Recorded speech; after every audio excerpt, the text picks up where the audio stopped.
also known as budgies or parakeets. So the first thing we're going to talk about is how to tell their gender apart. So how to tell a budgie's gender is looking at their cere. Now the cere is the thing with the two holes that is above their beak. So you can kind of tell that Ringo has more of a blue cere, the green one.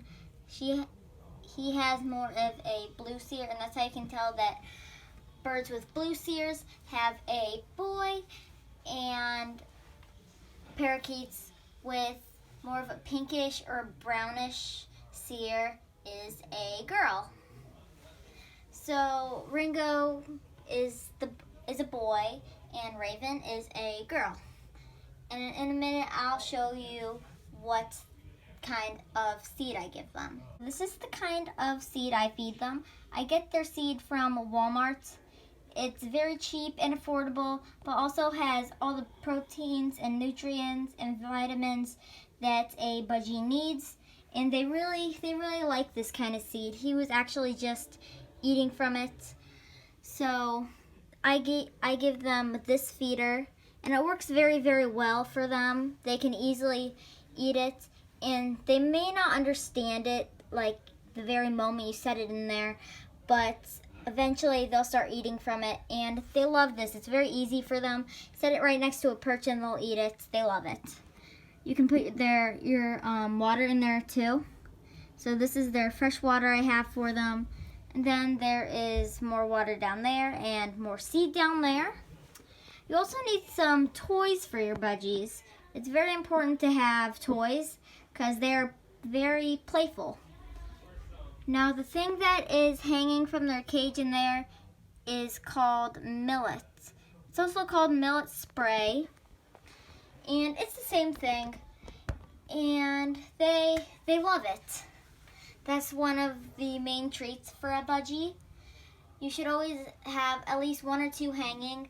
They stock up on this stuff, so I only put one in the cage for them. If you can't find a way to hang it up, I suggest buying little bag clips, because those you take the millet and you stick it up into the cage, like through the bars of the cage from the top, and then you clip it on, and it works very well.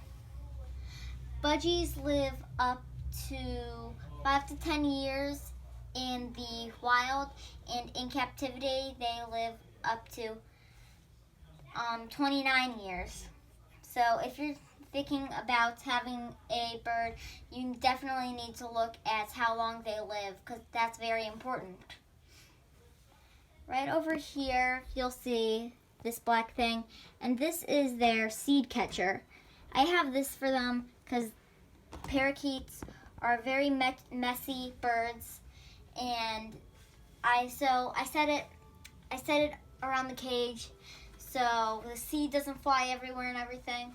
It's very good if you have carpet, or it's somewhere that you don't want to be very messy, but if the birds need to be there, it's very nice to have the seed catcher there, so not all the seeds or the millet or all the feathers come flying out. As you can see, the white thing behind them is cuttlebone. It's very important to have that in their cage because it's a source of protein for them. All birds should have it. They gnaw on it sometimes, but they don't really have it. They don't really have it as like an everyday thing for them. They should. I'm gonna try to start having them try to eat it more. That's why I left it on the side of the cage that they like more. So they have that there. You can kind of see that they've been kind of chewing on it, but they don't really go for it too often. Your birds should also have a lot of fruits and veggies. I will link those down below. But they're pretty young birds. So every time I try to give them some sort of veggie or fruit, they'll fly to the other side of the cage. They don't really want it. So I'm going to try and find some sort of source to give that to them. I will post another video on how to get your bird to perch on you and come to you when you call them. I'm still working on that, so once I figure that out, I'll post a video on it. Can't wait to see you in the next video.